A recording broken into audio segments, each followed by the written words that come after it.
Hi, everyone, and welcome again to another one of my podcasts on my Podbean and YouTube channel podcasts. I am joined on GaudiumusPest22.com. I'm Dr. Larry Chapp. I am joined by a repeat guest, although he hasn't been on in quite a while because he's been so busy.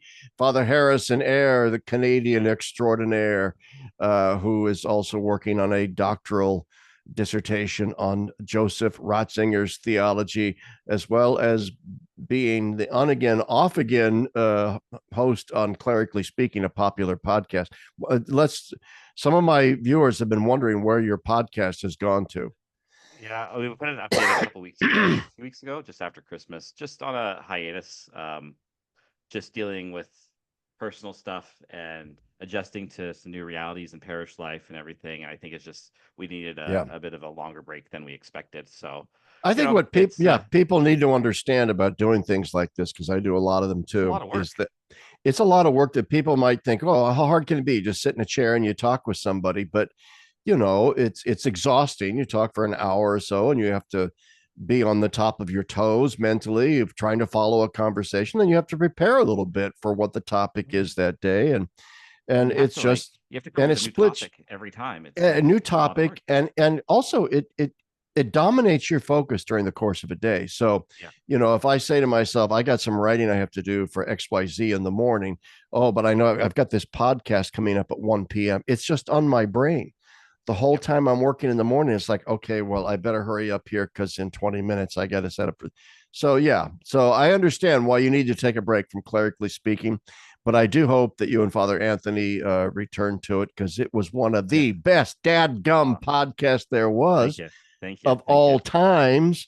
I will say And it's been helpful. It's been helpful to have a break too, just to actually focus on my thesis. well, yeah, there's that. See, but I Yeah. would recommend everybody out there, anybody who's never listened to Clerically Speaking. I'm assuming that if they went on your podcast, there's all kinds of Oh yeah. back There's over episodes. 5 years of episodes. Yeah, so plenty. Go look, go look. Okay, so anyway, as we said, Father Harrison has done his dissertation, or is doing his dissertation on Joseph Ratzinger and the theology of Joseph Ratzinger, and he's the question has recently arisen in a few articles and so forth that he's brought to my attention that I haven't read, but he's read, and that's the important thing. Is the issue of Joseph Ratzinger's relationship with modern political culture, political theory, and there is a criticism out there that Communio, the journal that he helped co-found, obviously, has German edition, French, American, but that it seems like of late, in particular, the American edition has taken a post-liberal turn. I Mm. know that someone like a DC Schindler or a Michael Hanby in particular, who write for Communio and are on the Communio editorial board, have taken a sort of post-liberal turn. DC Schindler's book, The Politics of the Real, is a decidedly post-liberal thing. And of course, Hanby's written post-liberal things in conjunction with Front Porch Republic, New Polity, and they're all closely allied with things that have been done by people like Patrick Deneen and others. So the question arises, what gives with Communio's apparent post-liberal term? Was Joseph Ratzinger therefore a post-liberal? Or was Ratzinger simply an endorser of modern political liberalism? What is liberalism anyway? Is there such a thing? Is there, because that's one of the criticisms too that I sometimes hear. All you people that write about liberalism with a capital L have turned it into this reified, essentialized thing that stands for something, but it isn't. It's just this diffuse thing like modernism, the great boogeyman modernism. What is it? All right. So, anyway, I'm doing enough talking. I'm going to turn it over to you. Answer some of those questions, Father. It's a very interesting question. I was actually put on to this by Father John Nepple. Oh, Father John Nepple, who I've had on Yes. this show. Yeah, he and I Yes. have gotten into contact, and we had a chat a couple weeks ago. He goes, "Have you heard about this?" I'm like, "No, actually, I haven't," because the area of my research deals a bit with his political theory, especially my first chapter, because I talk a lot about what does he mean by the phrase the 19th century. Um, but I was like, "No, I just haven't really been looking, honestly." So he brought me. I guess there's these two Jesuits, one from St. Louis University and the other from CUA, Father Sam Canadera and Father Vincent Strand, who wrote this article. So I haven't read their initial article yet on Ratzinger's Republic, which is their kind of um, work where they're trying to analyze Ratzinger's political theory, but because I haven't had a chance to get a hold of it yet. But I did read their more recent one that they published this summer, and their First Things article that dealt with the same topic. And they're kind of critiquing Ratzinger for being inconsistent with his communio theology. That they praise the American communio school guys of Schindler and Hanby, etc. Um, and by saying that they're actually doing what communio should intend, which is be this kind of post-liberal critique of liberalism, and that they are actually taking the right turn. And Ratzinger is essentially not consistent. He's a great thinker, but in this one area, he was never quite consistent with his with the idea behind communio. I don't know much about Strand and Candera outside of this article. Yeah, I I know have some nothing inklings. about them. I know I nothing. have some I have some inklings that they are obviously. I have some inklings that they're in favor of this post liberal turn. Essentially, I have personal inklings to that myself, even, but I Yeah. think they are relatively unfair to Ratzinger. Okay. I because like how do I want to start? It's also very interesting for me. I'm just my brain juices have just been getting going again the last month. So they're slowly waking up again. Um, when I was reading the article, I was honestly frustrated because it presumed that what Ratzinger would argue about how the church relates to the liberal state wasn't consistent with communal theology. And I found that hard to swallow because if you read Ratzinger, he is one of the most consistent thinkers out there. Like for example, I think they almost like I think where my one of my wait, here's a place to start with the criticism that they presume that the big L liberalism is consistent between what Ratzinger means by it and what Schindler and Hanby mean by it, and I don't think they mean the same thing. Right. We have to Okay. remember, like Ratzinger comes from Europe. Um, European democracy is vastly different than the American experience. Um, and I don't think that Ratzinger was one to. He was always looking for the good in things, always. But it didn't mean he didn't have criticisms. Like so, for example, he doesn't. I don't think he sees liberalism as this praiseworthy thing whereby um, it's going to be able to instantiate these kind of universal values on its own. He's very consistent about saying, well, no, actually, it needs revealed religion to talk about moral truth. For example, you can't you can't the basic moral standards that you need for society must follow from a revealed religion. And he thinks that this is where Christianity has a real value to contribute to things. He doesn't see the liberal state as neutral, I don't think. And like I would argue that that's because of I mean you have to go all the way back to his thesis on Augustine for that. Because there he talks about the city of God and how like for Augustine you have the two cities where the city of God is kind of the church and the city of man is the state in a way. Um, and that it's all about worship. So the city of God worships God, the true God. The city of man worships the evil one. But he also saw them as necessarily intertwined. Right. That the church needs the state, and the state needs the church in the redeemed world, because we're fallen beings, essentially. So I think that's Well, an as an important act of insight. charity too. I mean, Jean Danielou made the point, strangely, since he was one of the founders of Ressourcement Theologie, in Danielou's book, and I think Ratzinger has echoes of this. His book, The Politics of Prayer. Danielou Yeah, says that some form of a confessional state is almost a requirement of charity right. because the average person is not capable of negotiating the nuancing and splitting hairs of fine theological doctrines and so on. They're about the business of day to day life. Yeah. And therefore, that's why the state should promote true religion so Yes. that people don't fall into false religion. It's just an act of charity. And I think And that was Ratzinger. yeah, and I think so too. And I think that Ratzinger, I mean, he sees the separation in some ways good. Actually, in many ways good. Um, because I think he saw in it not so much. I think he saw it as a temptation for the church to cease being herself. Oh, by the way, yeah, I'm not endorsing Yeah, yeah, integralism, by the way. yeah, yeah. No, no, I'm not no. saying. Yeah, I mean, that's the fascinating thing in this whole discussion, right? Because it seems as if, like, for example, the American Community School right now is taking a kind of quasi, I would call it a quasi integralist. Not that they're integralists, because they're not, but that that's they're arguing for interesting. some.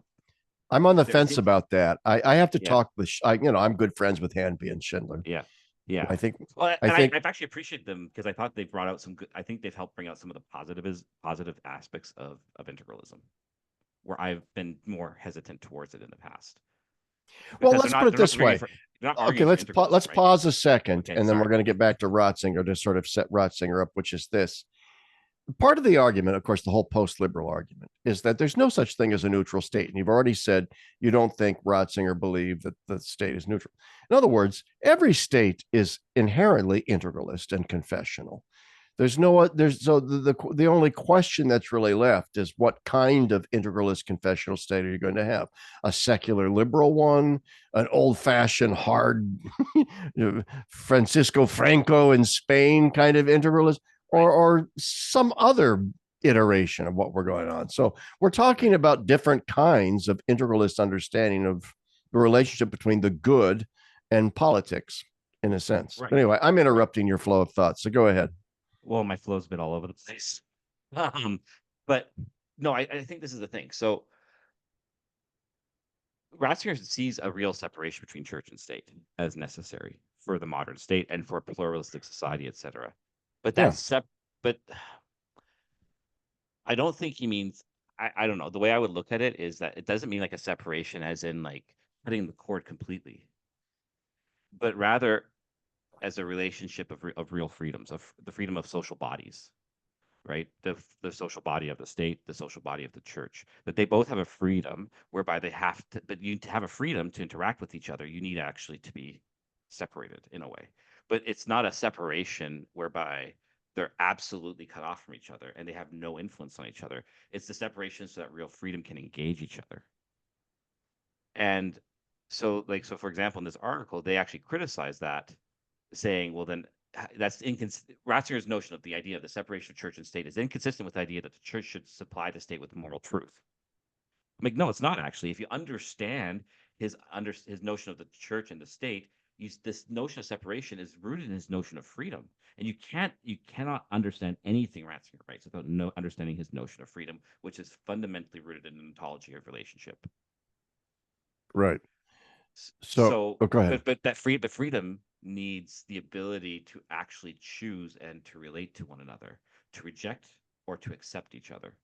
And so I've never like, I think Ratzinger is trying to thread this very fine needle of how do we navigate the modern liberal state as the church?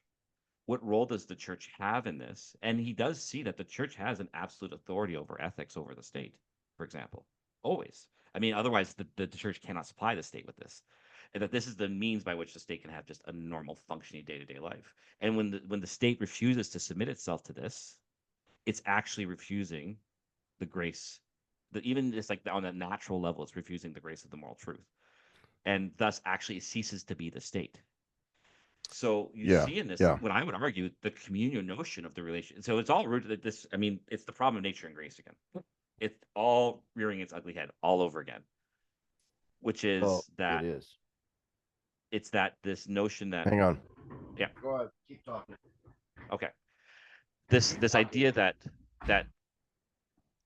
the state can only be itself insofar, and I think like Schindler does a good job of really exploring this idea. The state can only be itself insofar as actually open to revealed religion. Yes. And it must promote that ability in society.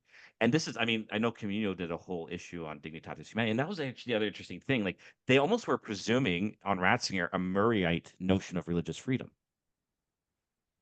Oh, yeah. And And that I'm would like, be a that's huge not mistake. No way. like No way. Ratzinger was on the French school side of Dignitatis Humanae, which came out as the Okay, winner. so yeah, I read something from Ratzinger once where he said, "Look, um, liberalism has. I wish I could remember where and so on." Yeah. He goes, "Look, liberalism has its problems. We can't just accept a hook, line, and sinker." But he goes, "We have to at least acknowledge that the church can, like spoils of Egypt, can take from liberalism certain things that it has advanced and properly advanced, because they do ultimately have an overlapping with the Christian vision, probably because they came out of the Christian soil.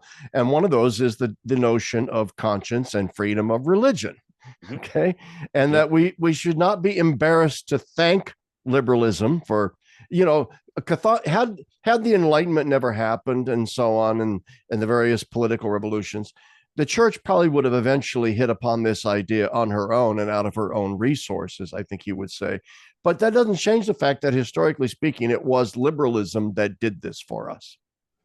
Right. But this is the interesting thing is he would disagree with the liberal notion of religious freedom, how they understand it. That's right. Right. And this is Yes. where it gets, because what do we mean by freedom? There we go. Right. And for Ratzinger, and this is, I think, and actually, I remember a long time ago, it was actually Father John Nepp on his podcast where he kind of explained this, and I was like honking the horn of the car. I was so excited when he said it because it summarizes well the whole of his notion of freedom. Nepple, that Freedom idiot. He is doesn't know anything. you jerk. um, Go ahead. so freedom is freedom from. It comes from something, someone. Yeah. Freedom has a relationship from someone. It's for someone, and it's with someone. It's freedom for, freedom from, and freedom with. This is Trinitarian, obviously, but this is the fundamental notion of freedom. So freedom is not this isolated, individualistic sense of I get to choose whatever I want and whatever I want. And Ratzinger is incredibly consistent about this. So you need to read what he understands around freedom when he says the phrase religious freedom. He's actually expecting you to understand that essentially. Perhaps at times he could be better about explaining that to maybe a secular audience in some of his speeches around this idea. But I think he's trying to play coy a bit. Like I have this actually deeper understanding of it than you do, and I'm hoping you'll investigate my thought to really understand what I mean by this phrase, religious freedom, Yeah. because then the state's idea of religious neutrality, so this is where the post-liberal turn is right. There is no such thing as a um, religious neutrality. And I know William Kavanaugh's done stuff on this, like migrations of the holy and everything, right? It subsumes Yeah. the holy to itself, and I think that's all right. Um, so when the state starts doing this, it's actually not exercising freedom; it's isolating itself from relationship to God. Everything. So when the church says, for example, that religious freedom is after the right to life, the most fundamental right of human existence, it's meaning the freedom to seek after God, which means an ability to actually relate to him, And which that means that if this, he reveals himself to us, yeah. and that means the state has to be open to this idea, the possibility that God reveals, and that she must support in her structures of society the ability to do this. So what he's doing essentially is he is fundamentally opposing the kind of French Revolution idea of liberalism 100%, because you see, he's not attacking. I would say he's not attacking so much the American project as much. I don't. He's familiar with it. He even speaks about it in some praiseworthy ways sometimes. I think it would shift a bit nowadays, anyways. Yeah. Um, he's European. His boogeyman, the thing he's always attacking, is the French Revolution. Yeah. Yeah. And he's also got to have in the back of his mind his own experience of 20th century totalitarianisms Absolutely. in his own homeland. And I think one of the things that he would fear the most about one of the central aspects of liberalism is precisely out of its neutrality, so called, its claim to be the grand and hegemonic adjudicator of the social contract, such that it's absolute. And so let me read you something and you can comment. It's on the Ignatius Press version, the latest one of Introduction to Christianity, page I 113. was literally just pulling it up before you even said that. He's got this line in here. I quote it all the time. He goes, in this sense, the profession, there is only one God, is precisely because it has itself no political aims, a program of decisive political importance, through the absoluteness that it lends the individual from his God, and through the relativization to which it relegates all political communities in comparison with the unity of the God who embraces them all. It forms the only definitive protection against the power of the collective, and at the same time implies the complete abolition of any idea of exclusiveness in humanity as a whole. All right. So I think that's a critical point here in talking about like the state does come under God, comes under Yes. transcendence, and can in no way claim in some way to be a co-equal competitor with the spiritual authority that mediates God to the world. Yes. And this is where, um, I'm very excited that you brought up introduction to Christianity, because I was literally just thinking about this as you were talking. And this gets actually to his speech in 2005, which is kind of the thing that these guys, by the way, is their big jumping off point, because they say that he's praising liberalism. I'm like, no, I don't think, like, they talk about how optimistic he was about the new liberal state after the Second World War. I'm like, he saw what the state can do. He did go with some of the optimism, but it wasn't so much even the optimism of the state. It was the optimism of the hope for Christianity to evangelize once again. Yeah. He said, finally, the world is now been exposed to the lie of liberalism, essentially. And what it, because this is the problem. And I think this is the core point. And I think this is the core point everyone's missing when they're talking about his political theory. It's about narrative, which is why I've been reading Balthasar, um, Theodramatics, because I think this is all Yeah. intertwined, right? So, and he says this here. It says that this on page 13 of his, like, it's his most recent forward in Introduction to Christianity. He goes, anyways, where was the voice of the Christian faith at that time? In 1967, when the book was written, the fermentation of the early post-conciliar period was in full swing. This is precisely what the Second Vatican Council had intended: to endow Christianity once more with the power to shape history. The 19th century had seen the formulation of the opinion that religion belonged to the subjective private realm and should have its place there. But precisely because it was to be categorized as something subjective, it could not be a determining factor in the overall course of history and the epochal decisions that had to be made a part of it. Now, following the council, it was supposed to become evident again that the faith of Christians embraces all of life, that it stands in the midst of history and in time and has relevance beyond the realm of subjective notions. Christianity, at least from the point of view of the Catholic Church, was trying to emerge again from the ghetto to which it had been relegated since the 19th century and to become involved once more in the world at large.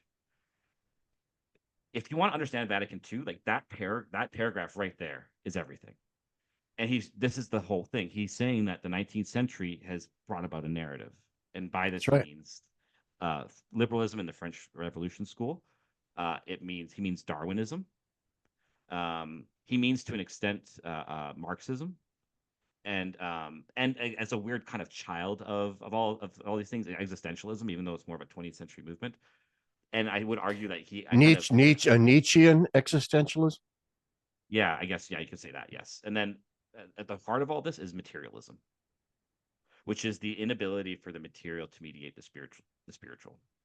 And that this is the kind of leitmotif of the notion of the 19th century. This is the narrative. The narrative of the Yeah. 19th century is saying that there is no meaning, in other words, and that this is what liberalism, as one agent of the 19th century, is trying to see. So liberalism is not his big charge. It's actually the whole intellectual project of the 19th century that he sees as a problem. And that the council finally, because after two world wars, saw its opportunity, the church saw its opportunity to evangelize. And this is where all the hope was coming from. So it wasn't based in an optimism about the state. It was based in an optimism about the church. Yeah. And this is why I think he has some of a turn afterwards. It's not so much a turn in style or argument or anything. He's incredibly consistent.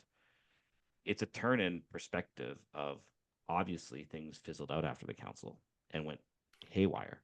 Yeah. This is, and you can comment on this because this is interesting to me. One of my criticisms, and obviously I'm a supporter of Vatican II. People know that, but it's not immune from criticism. And I have two criticisms of the council, and I call them a double naivete. I think the council was a bit naive about the toxic nature of modern culture. Let's leave liberalism, politically speaking, out of the question. I think it was a bit naive about the toxic nature of modern culture. It might be ready and ripe for evangelization, but it was also, I think, far more degraded than a lot of council fathers thought. I also think that the council fathers were naive about the relative internal strength of the church.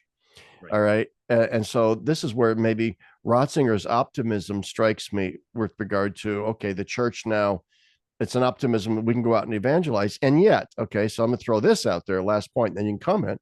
And yet, already before the council, a young Father Ratzinger in 1958 publishes that first bombshell article in the journal Hochschild called The New Heathenism in the Church, or The New Heathens in the Church, Mm. where he essentially says the church is rotting from within because you've got millions and millions and millions of these so-called Catholics that are nothing of the sort.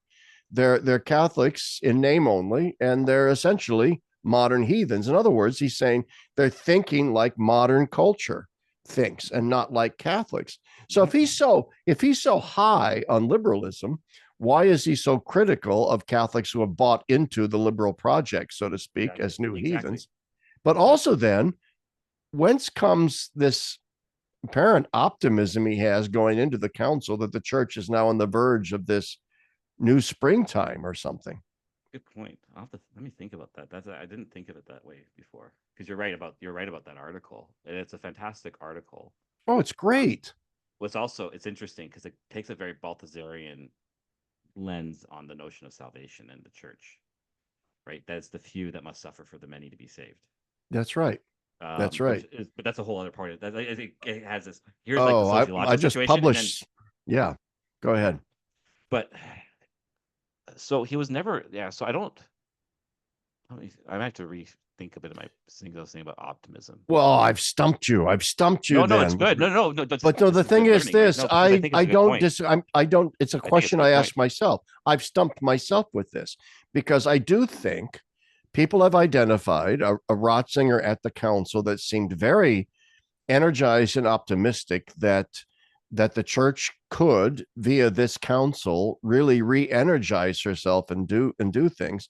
And maybe I've just answered my question. Maybe he understood the rot that was in the church, but maybe didn't quite completely understand how deep the rot was, and believed that a rejuvenized church via the path of the council could eliminate some of that problematic, could light a new fire under people's rear ends, so to speak, and Right. re-Catholic. I don't know. I don't know. Because, well, like, 'cause it's interesting at the same, it's like, just to add to this discussion, because I think it's actually an important element of Ratzinger's thought is how he understands like the lay faithful. Uh, he has a great love for the people of what he calls like simple faith. Yeah. He has a great love for them and a great respect for them.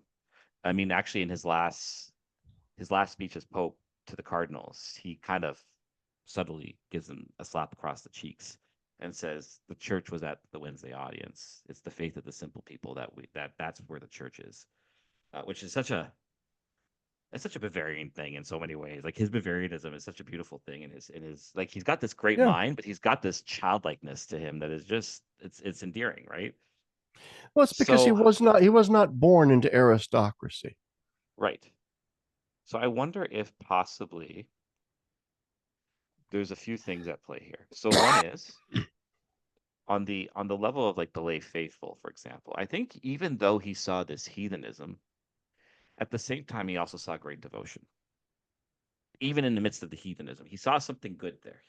And perhaps I would say sometimes his charity can go too far. Mm-hmm. He bends over backwards to see things from the best perspective. And that's definitely formed me, which is why it's hard to criticize people or thought sometimes because I'm trying very hard to see the best side of things. Um, so I think that's one part of it. So he had pastoral work for a couple of years. He saw what it was like. I mean, he was teaching youth groups, religious education, funerals all the time, burials, all this stuff. Like, and he had a good pastor. He said,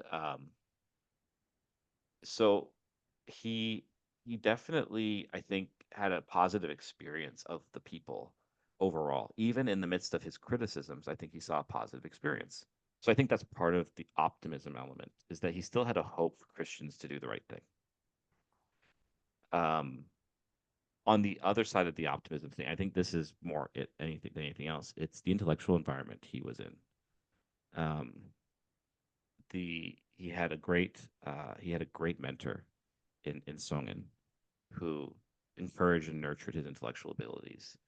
he was exposed to the communal school, but he's like a generation later than them, right? He's like really is he's the uncle of the communal school in so many ways, Yeah, right? that's right. He Um, is.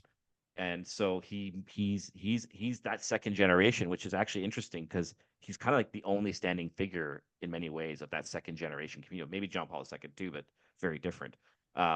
Like these greats don't they never got a chance to become fathers, intellectual fathers to others to help continue the school as much, which is fascinating to me. Yeah. So he was like, and he did this from Germany, where the communist school was largely not. It was in France largely because he loved French school thought. This is why. Um, so I think and the exposure to the fathers, and he saw in the fathers the ability to really judge the world anew. And so I think he had a theological hope based on his experiences of seminary, the intellectual environment he was in, going to Guardini lectures and all this stuff, and seeing a real liveliness to theology, and that it was kind of becoming a burgeoning career. Like I mean, if you're kind of an all-star if you're a big theologian back then. Like you Yeah, hear you about his were. classroom. You hear about Hans Kung and all this stuff, and people are like overflowing their classrooms, and until universities are trying to grab these guys. These so, and this is the other thing. People were listening. Even the young Ratzinger, when he would Yeah, give lectures at university, the crowds yeah. were overflowing. So there's some hope. People are interested in what I have to say. I think where the turn happens then for him is he had a lot of people listening. He didn't have a lot of people integrating and actually, or maybe a better way to put it, a lot of people hearing, but not a lot of people listening. Yeah. Because the same people who would overpack his lectures were then revolting against him in the summer in the riots and stuff like that of '68. I think that's where the shift happens. I think he came to like this personal realization that just because they saw in him, he was a broad thinker in the best sense of the term. And so people saw in him a liberalism that actually was never there, Hmm. theological liberalism that wasn't there. And so he presumed, because he always saw the best in people, that they were just actually interested in the truth. So this is like more speculation here, just getting to know his personality and stuff like that. Some of the things Yeah. I've read, I think that's kind of where. So the optimism is he had very positive experiences throughout his early priesthood, essentially, of the church, and yet it all flipped in a moment in 1968. Yeah. And it all leads to the greatest revisionist mythology of all, which is that the young Ratzinger was this big liberal progressive. And then because he didn't like what happened after the council, he took a conservative swing into reactionary theology. That is the biggest BS ever. It is, and it's the biggest BS ever because um, so to understand Ratzinger's method, you have to read his The God of Faith and the God of Philosophers lecture. And in it, he talks about the interrelationship between dogmatic and fundamental theology. He's expanding Dulebach's argument on method about how fundamental and dogmatic theology kind of go together. The questions changed. And so, because the questions that people had on their hearts, the questions that people had to have addressed, changed, the theological style and the way he addressed theology in general had to change. So, like the style and method Yeah. changes in a Yeah. way, Yeah. but never the substance. Never the substance. And what's interesting to bring in Introduction to Christianity into this, I mean, he Yeah. wrote this book in 67, I do Yeah. believe. Yeah. So he's writing it right at the cusp, right in the middle of this change, not a change of ideology from liberal to conservative. How stupid and superficial, but his change in his perception of how he has to address the world. Exactly. Exactly. Yeah. Exactly. And you see an introduction to Christianity. One of the things why it just is so revolutionary to so many people when they read it for the first time. I read it as a freshman in college for the first time in like 1978, and it changed my life. Mhm. Okay. And I'm sitting there thinking, this man knows how to speak to the modern world. Yes. Yes. Exactly. He saw the world change, Yeah. and but and he was, I think, the best. he had the best reaction to the council, which was never, let's just jettison this because it's not working. It was, okay, the world has changed and maybe we have misassessed how the world is. And I mean, like, in a way, you have to also remember, like, a lot of these guys are just pastors, right? And so when you're a pastor, you often just try to see the best in your people. Yeah, Yeah. sometimes because it's the only thing that'll keep you sane. But like, it's pastoral heart, right? That's an Yeah, authentic yeah, pastoral, absolutely. You know, and you're trying to bring the good out of in things, right? So, yeah, I'm the but opposite of that. I'm neither a glass half full or a half empty guy. I'm a you have a glass kind of guy. There's a glass. Wait a minute. let's break it. So Let's break it. yeah, let's smash that glass. So nobody Exactly, can have a exactly, glass. So anyway, go exactly. ahead. But where was I going with my thought there? I was, I'm sorry, oh I no, so no, it's interrupted okay. you. Okay, no, it's okay. Uh, he doesn't see the council. He saw what the council's trying to do: establish a new narrative. The church should shape history.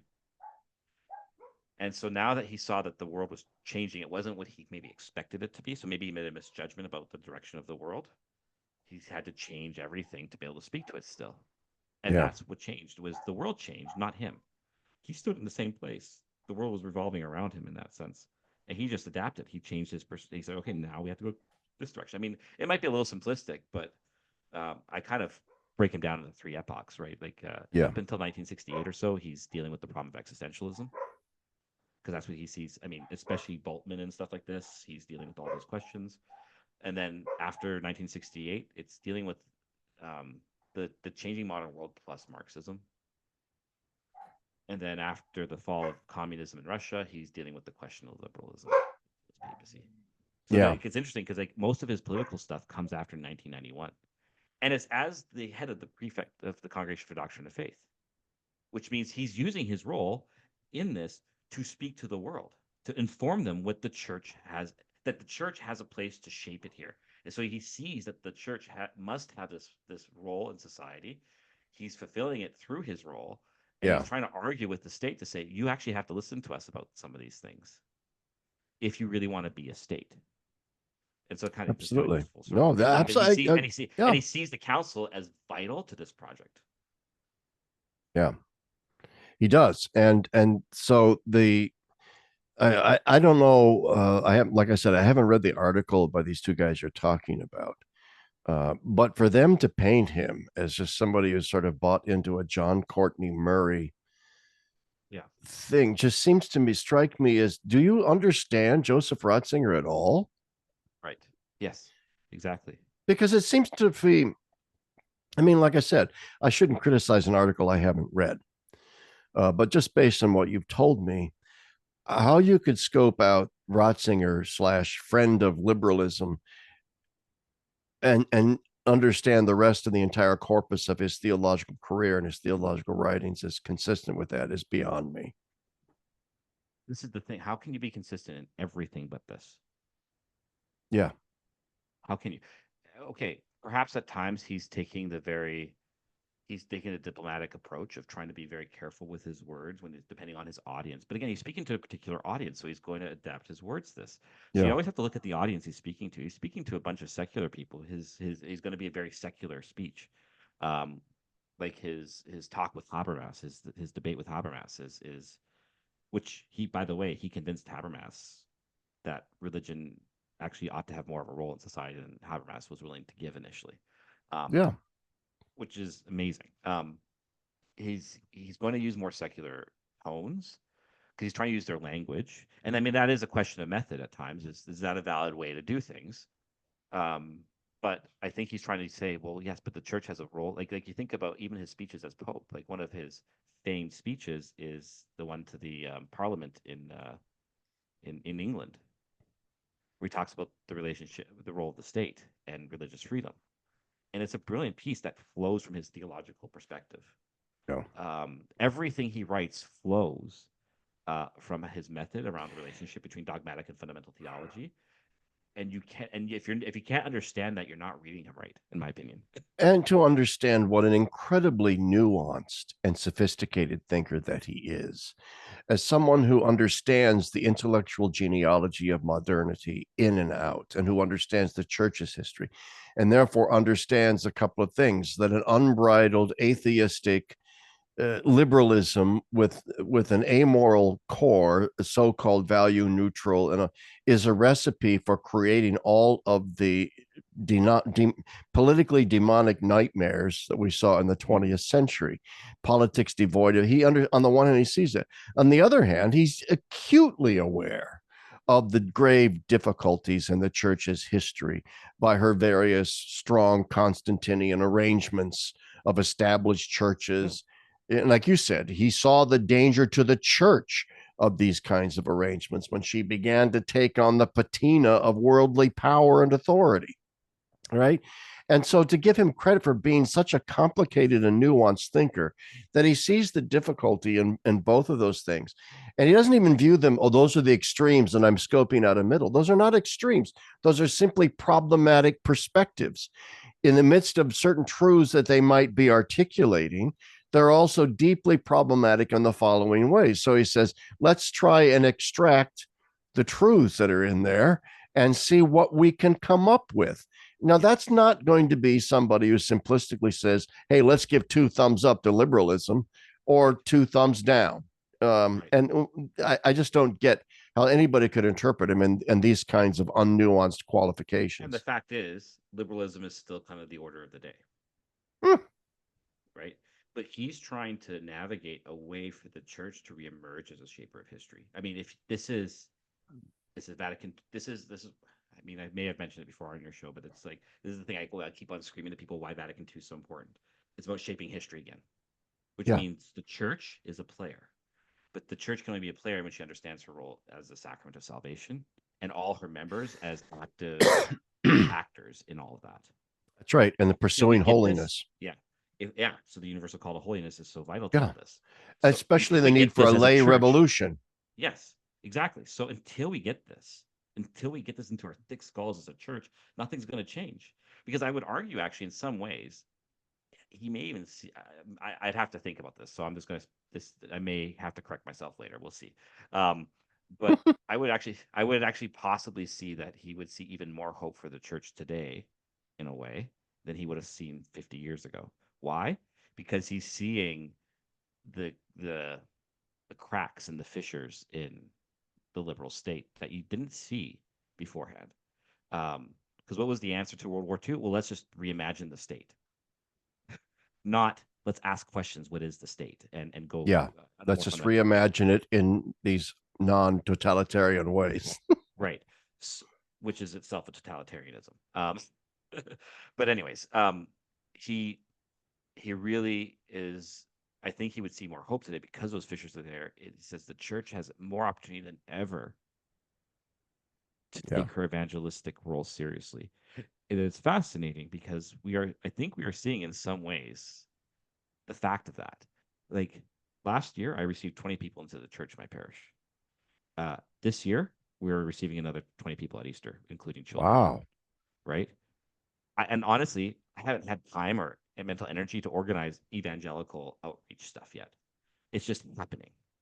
It's just the And I lived think Catholicism that you have it's embodied in lived your Catholicism. priesthood.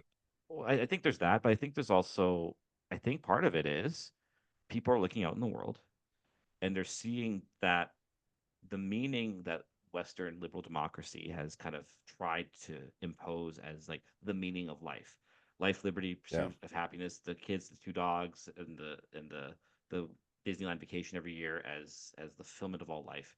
I think people are finding that less fulfilling, and they don't, I and it agree. gets to a question of meaning again, and I think it starts to poke and prod at us in ways that starts to open us to the question of, well, what is the meaning and purpose of life? So like in my preaching a lot, I'm trying to get back to, I'm almost doing like Yeah, fundamental theology over and over again about we got to get asking these fundamental questions. we um do. and And the reason why liberalism believes that it can get away without asking those fundamental questions, that we can just construct a state with and treat those questions as if they're nullified, as if they're of no Yeah. importance, as if they're dangerous. The reason why is because it has lived parasitically off of the patrimony of Christian moral and spiritual values for about 400 years now. And it is very vampire-like. It's very parasitical as it Mm-hmm. as it pushes Christianity into a privatized subjective domain on the margins of society. You're not part of how we construct reality. You look at someone like a Thomas Jefferson, all right, or the American. We hold these truths to be self-evident. The Declaration of Independence begins, right? Self-evident that all men are created equal and are endowed by their creator with certain none of those things are self-evident. And here's the fundamental problem with the Enlightenment, right? It presumes that simply through common sense and reason, you're going to reach the enlightened morality of altruism and love of neighbor, all the things that Christianity preached that transformed the Roman Empire into Europe, okay, as we came to know it. Well, that whole project is now bankrupt. Yes. And so I think, to go along, in other words, I'm corroborating what you're saying about Ratzinger might be optimistic right now. In the sense, you could look out and you can see the parasitical project is bankrupt.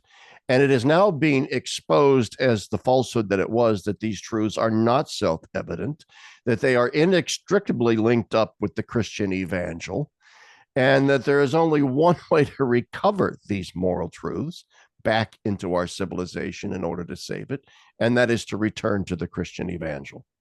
Yes, exactly. And so I mean, in some ways, and I mean, I think it's my hope too, in some ways. I mean, we're at a very interesting intersection right now in the history of the church, and I both like I both lament and am hopeful for the crossroads we're at right now, because I'm in the thick of it. I'm at the right age to be in the thick of all this, at the height of my activism as a priest and everything, and where we're supporting something that's crumbling all around us in the church. Yeah. But that at the same time, we're trying to, uh, I just see this opportunity to kind of really let the gospel take hold again. And so, like, and I guess actually to something Ratzinger talks about, the smaller, pure church thing, which, by the way, like, he was not trying to be prophetic about this, nor was he trying to wish this into existence. He was just thinking a bit about what's a possibility. Um, and he also means by this not the idea that there's just less Catholics. He just meant that, again, it's the few. It's the few. Yeah. It's the grains It's of the wheat that fall few to the ground that that he's going to save the be many. a smaller church, but a holier church. Right. You don't But it think he doesn't mean was, that the church. you don't think that he, you don't think that he didn't think that that's exactly No, was going to be the future? Because no. when I read that, and I think it was in Faith in the Future, it seems to me Yeah. that he's not saying, I hope this is what's going to happen. Isn't he saying, I think, given the state of modern society in the church, that this I is have to look it up. probably I what's going to happen? Let's go to the videotape. Hang on. I was gonna say, I think it's in Seawald. Where is it? Where is my biography? Okay. I think. I've got sort of faith in the future here. All right, you're gonna look at Faith in the Future. I having vague memories that he mentioned something in either in the biography by Seawald or in one of his interviews with Seawald. Oh, okay. So I'm gonna look that up. You look up All your right. phone. And while everybody's out there listening, you're going to realize, I don't know. I don't know. Maybe you're right. Maybe it was Seabolt. I thought it was in this It's in Faith in the thing. Future. It is in Faith in the Oh, Future. it is facing the faith in the future. Okay, I'm not certain where I'm not finding it in my little handy dandy book here. I've got so many things you reach a state where you underline so many things in a book that the underlines don't mean anything anymore because you've got everything underlined. Yep, I know what you mean. The Oh, future of the world through the hope of men 70. Whoa, what the church will look like. Here we go. I think yeah, I'm onto it here. Okay. Uh, uh,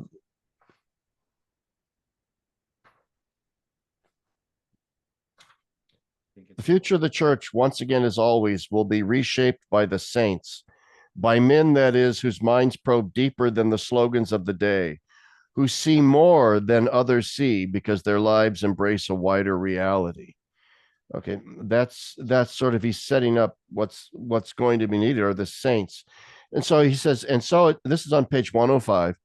And so it seems certain to me, he says this, and so it seems certain to me that the church is facing very hard times. The real crisis has scarcely begun. We will have to count on terrific upheavals, but I am equally certain about what will remain at the end. Not the church of the political cult, which is dead already, but the church of faith. It may well no longer be the dominant social power to the extent that it was until recently, but it will enjoy a fresh blossoming and be seen as man's home, where he will find life and hope beyond death. The church, and then earlier on, he says the church will be a more spiritualized church, not presuming upon a political mandate, flirting as little with left as with the right. It will be hard going for the church, blah, blah, blah, and so on. Anyway, faith in the future. So right. he's not saying necessarily, he says, I'm certain the church is going to have hard times and I'm certain something's Yes. going to happen, something, something.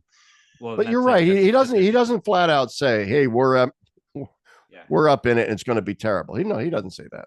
yeah, he doesn't. He actually I'm says pretty sure he doesn't, there's going to be a reflourishing, a reflowering. because the grain of wheat has to die. Right. That's the cycle of the church. If there's something repetitive to her cycle, it's that she must die in order to rise again always. Yeah. Yeah. And so he's going to go. That's always a constant motif. It's why for him the church is best understood through the lens of the saints and the martyrs, especially martyrdom. Like for him, like it would be great if someone like there's a great doctoral thesis right there is to talk about his theology of Talk a martyrdom. little bit. Oh yeah. Well, let's talk about that because I just finished a podcast with my friend Cale Zildin, and we were talking about sanctity in the world today and what it's going to increasingly look like. And I just had a blog post that came out yesterday called The Falsification of the Goods, Part 3, talking about sanctity. And I'm very intrigued by this notion that the fundamental vocation of the Christian in the church is to, in a sense, hang on, I got to vicariously suffer for the salvation of the whole world.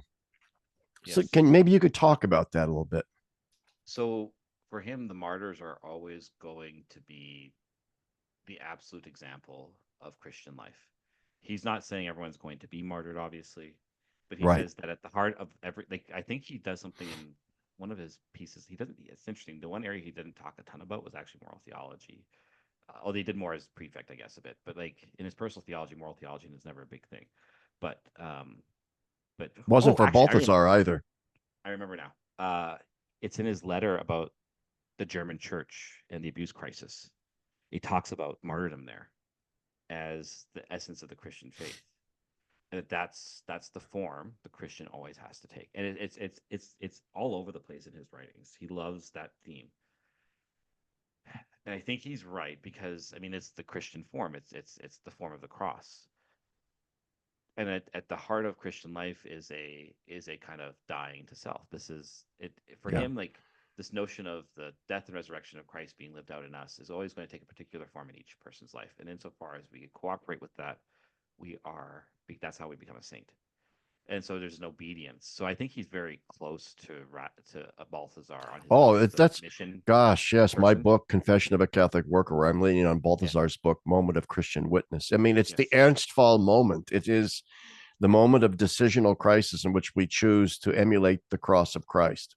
Right. And Ratzinger speaks positively of that book against because he actually I think uses it in Principles of Catholic Theology against Ronner a bit actually, which is interesting. Well, I Um, think the most unfortunate thing about that book is the end point where there's the dialogue between the commissar and so on, and the liberal theologian who's clearly Ronner in disguise.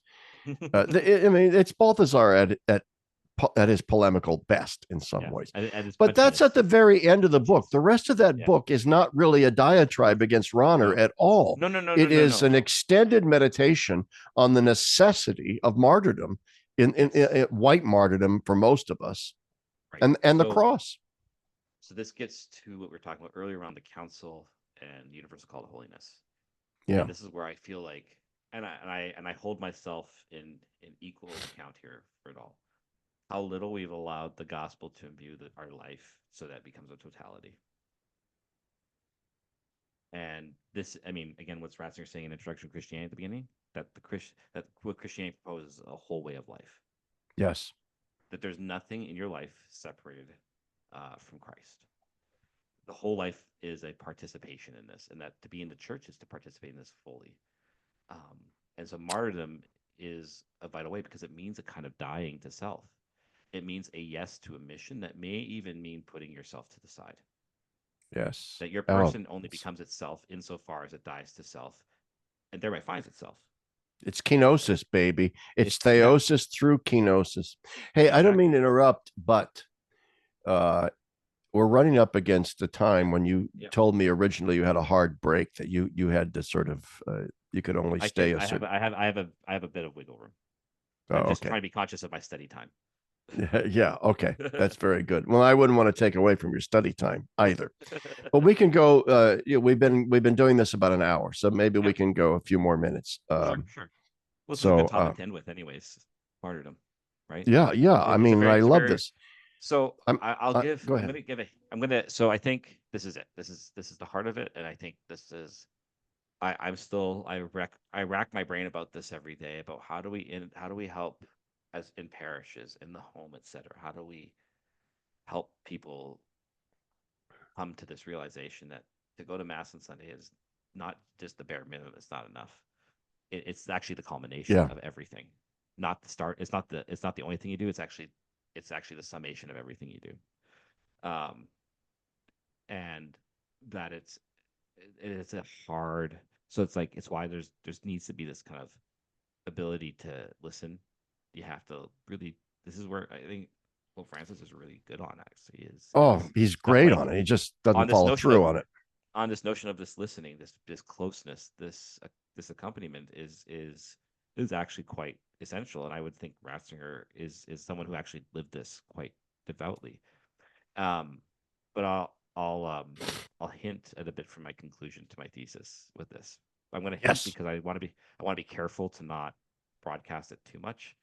Uh, but I think if you want to understand this theology of martyrdom the best, look at his resignation from office. Yes. There's something apocalyptic about it, There is. and and I think God actually asked him to step down. I think that it's the only thing that makes sense Um, because he's a man that would not have made such a decision lightly yes, at all.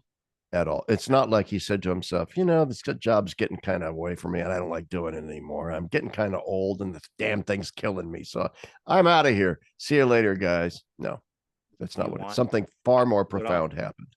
Far more profound. I'll share more with you when we're done. But if people want to, I would this is what I would encourage: read every speech, everything he said for the last 2 weeks of his papacy. Read everything. Um, I think we need to stop reading his resignation as a political event because that's the only interpretation that's out there. It has nothing to do with ecclesial politics. That's right. It's a spiritual moment that we must be obedient to listening to. And too few people have been obedient to listening to it. And I think if you look at this, you see the heart of what martyrdom is. You see the heart of the church, and he's actually witnessing to what the Christian faith is meant to be. It's a Wow. severe obedience to God's will.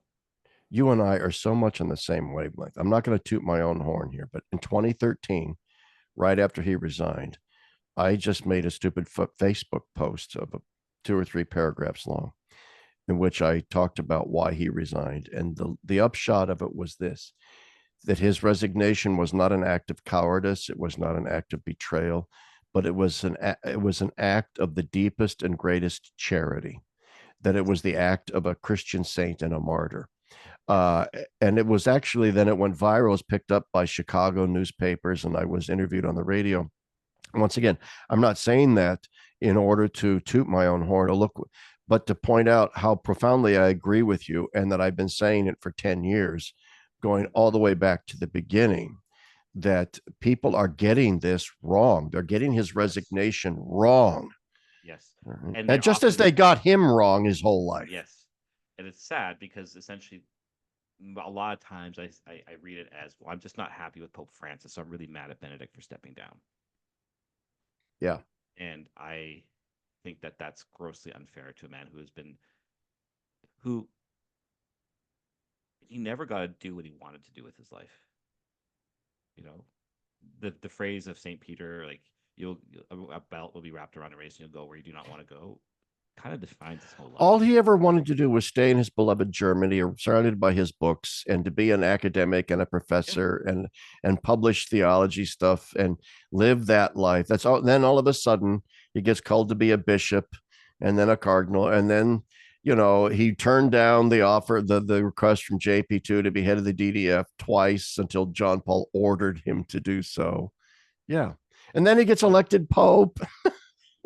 and he's a man of a complete yes to everything. Yeah, so Like a total supposedly yes to Christ. after submitting out of obedience to the will of the church and what her need was, and never getting what he wanted out of life, which was to just be a humble German theology professor in Bavaria someplace, eating his beloved schnitzel and sausage and so on and so forth. No, but suddenly at the end of his pontificate, he got selfish. Suddenly, then he turned into a coward who said, "No, not going to do it. It's nonsense. It's absolute nonsense." It's nonsense, and it's not the man. It's never been that. That's never been the man. Nope. And if you, I think actually, it's funny when Gans Fein's book came out. There's all this heat around it. It's really not. It's not that controversial a book, but he talks about how Benedict's prayer changed about 6 months before he stepped down, and like there was an intensity in his prayer that he had never seen before. And I think this is it. I think there was something about his human circumstances that brought it about because he mentions, the weakness of my age. Like I think he was actually like recognizing, but there's also a judgment in his resignation on the church. Mm-hmm. I'm not going to say what it is yet. I'll say it off air. I want to be All careful. right. I just want to be careful that no one Yeah. takes, Well, like someone publishes yeah. something and then my the whole conclusion to my thesis You is have to going against reserve it. me. You have to keep it. Yeah. But I just, there's a judgment there on the church, and I think actually a good insight into this. I don't agree with how he gets to it and everything. Giorgio and Gabin has this little book on the renunciation of office from Yeah. Pope Benedict, and sees it as one of the great acts in the Western world today, because it's a judgment against the Western notion of Western notion of institution in general, and that is because for Agamben, institution is only possible when it has a spiritual principle underpinning it, I love which is Agamben. What's the name of which the is book? I am forgetting it off the top of my head right now. But if you look it up, it's not hard to find. It's like a little tiny book. Um, Hang on. 1 second. I'll effort this on Amazon. Hang on. I've got it right. All right. It's not this one, The Church and the Kingdom, is it? No. I love this little book, by the way, The Church and the Kingdom by Giorgio Agamben. With The Mystery of Evil, Benedict XVI and the End of Days. I have not seen that. I got to get that now. Doggone it! I'm going to have to get right on Amazon Sorry. after we're done here. Sorry. Yes. What's it? So for our listeners again, repeat it again for our listeners. And by the way, The Mystery of Evil, Benedict XVI and the End of Days. okay, and it's Giorgio, Giorgio, Giorgio Agamben, Agamben. For those listening and for those, you can see his name up there. This is a different book, but I got to get that book because that book kind of opened my eyes to the renunciation of I took a bit of a different direction in him, but because he has this whole thing about Ratzinger and Tychonius, and I think he's stretching it big time. But he has some really interesting insights there, and he's actually very Ratzingerian. Yeah, and Agamben, what's interesting again is Agamben is one of these guys on the intellectual peripheries of the church. Yes, he's not exactly a devout and profound and Orthodox Catholic. He takes theology seriously, though. Takes theology. Yeah, he claims that he's not a believer, and yet he takes theology with such seriousness. It's unbelievable. So, yeah. So I think I was going to say quickly that he is very close with Ratzinger on the relationship between institution and spirit. Ratzinger, it's institution and charism. Yeah. But because for Agamben, he sees that Western institutions in general are crumbling and crumbling fast. and because they've refused their spiritual principles. So he sees the renunciation of office as a kind of judgment on the notion of Western institution. And, Ratzinger says, I can no longer govern, essentially. That's a judgment on the institution of the church. And by this, I mean not her divinely ordered institution. I mean her necessary worldly institution that has Yeah. been twisted and fallen away and has refused to listen to the charism that's behind it. And so Oh, Agamben very sees interesting. it rightly, I think, in this, and he's very Ratzingerian in this on this idea. A great essay by Ratzinger on this is the was it? I think like the theological locus of the new movements of the church or something like that. Amazing essay, one of my favorites. Oh, this book here, The Church and the Kingdom by Agama, he points out very similar. The church is erred in the modern world because it has abandoned its concept of time. And Yes, yes, the Pauline concept of the church as time is that the church is living in what he calls messianic time. So what he's claiming is the church has lost its eschatological senses. yes, All yes, right. And therefore its inner spirit, its inner yes, charism. yes, exactly. So again, this is so Ratzinger, right? Like eschatology has its place, but not in this kind of Boltmanian. Right. Um, the eschaton is like internally experienced and known, and I have this insight that Christ is whatever, whatever, blah blah blah. Well, It, no, it's no. but it gets this, and I'll just say this: take that insight and then just think about it as you're approaching the renunciation of office. That's all I'll say. Okay. Well, why don't we leave it at that and Sure. end on I'm that sorry for being note so mysterious. I with that just I'm big so tease. Well, someday my listeners will just have to buy your dissertation when it's when it comes out. published as a book. Sounds good. But Sounds anyway, good. I have to run. You got to run. Yeah. So, hey, but it wasn't my longest podcast ever. It's like right around 1 hour instead of my Okay. usual hour and 15. But we're gonna call it there. Yeah. And I got it's always endlessly great talking to you. We need to do this more often, but we're both so Yeah. darn busy. It's hard to do. Yes. But anyway, And thanks for different time zones. oh yeah, very different time zones. So you're in Western Canada. I'm in Eastern US. Hey, but thanks for coming on. Thanks a lot. Thanks for having me on.